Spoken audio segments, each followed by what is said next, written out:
became the bank that broke the world.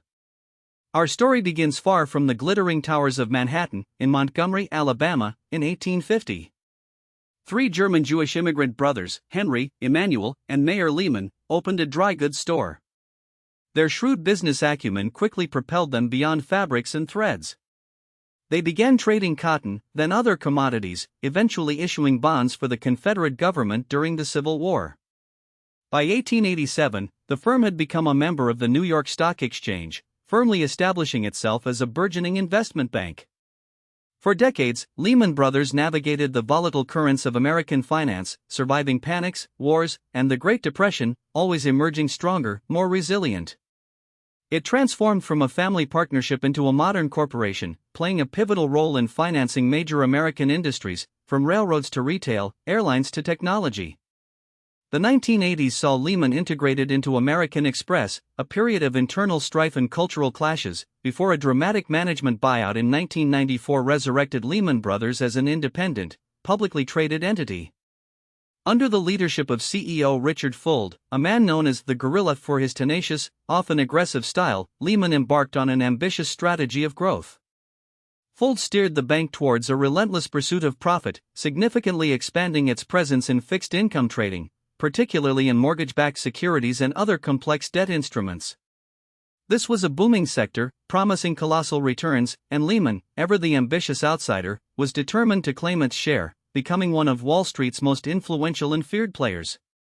Its culture was one of fierce loyalty, intense competition, and a belief in its own invincibility. But the seeds of its destruction were already being sown. The early 2000s witnessed an unprecedented housing boom, fueled by historically low interest rates and lax lending standards. Lenders offered subprime mortgages to borrowers with shaky credit, often with adjustable rates that would reset to higher payments after a few years. Investment banks like Lehman packaged these risky loans into complex financial products known as mortgage-backed securities, or MBS, and even more convoluted collateralized debt obligations, CDOs. These products were then stamped with seemingly safe ratings by credit agencies, making them irresistible to investors seeking high yields. Lehman, aggressively chasing market share, became heavily invested in these assets, particularly in commercial real estate and raw land holdings, doubling down on what was increasingly becoming a house of cards. The turning point arrived with chilling clarity in 2007. The housing bubble began to burst. Subprime borrowers, unable to afford their suddenly higher mortgage payments, started defaulting in droves. Foreclosures skyrocketed. The value of the underlying collateral, the homes themselves, plummeted. Suddenly, the highly rated, supposedly safe MBS and CDOs on Lehman's books, and indeed throughout the financial system, began to lose value at an alarming rate.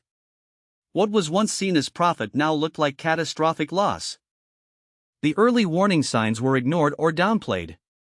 While other banks began to deleverage, reducing their exposure to these toxic assets, Lehman remained committed, perhaps blinded by its own ambition and Fuld's unwavering confidence.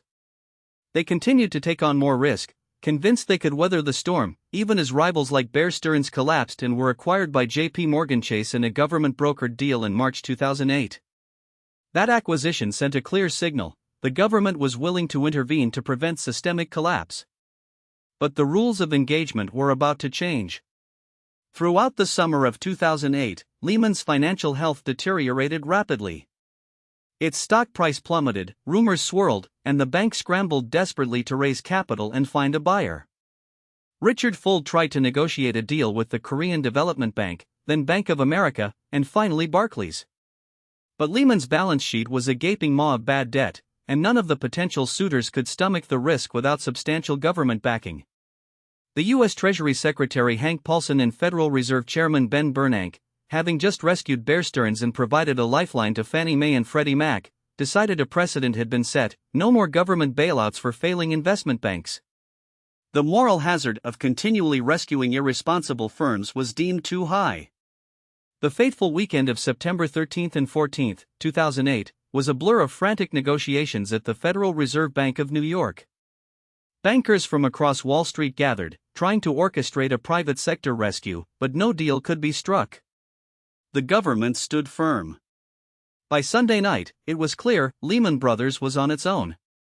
On Monday morning, September 15, 2008, after 158 years of operation, Lehman Brothers filed for Chapter 11 bankruptcy protection. It was, and remains, the largest bankruptcy filing in U.S. history, with over $600 billion in assets. The impact was immediate and devastating.